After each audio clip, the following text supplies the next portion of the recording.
Hello everyone, welcome back to this channel. In this video, I will show you the easy and clear steps on how to disable suggested archive in Google Photos on computer. So how to disable suggested archive in Google Photos on computer?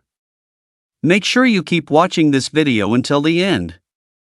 Let's get started right away. Firstly, just go to Google Photos on your computer or laptop. This is the Google Photos display.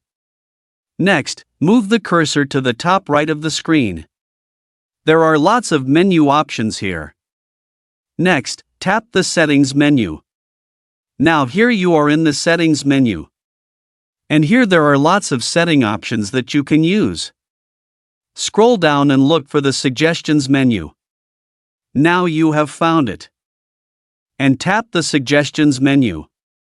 Now it will appear like this. And tap here to disable Suggestion Archive.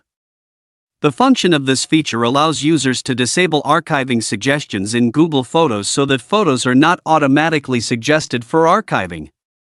So that's it, the tutorial how to disable suggested archive in Google Photos on computer. Thank you for watching. I hope this video is useful. See you in the next video.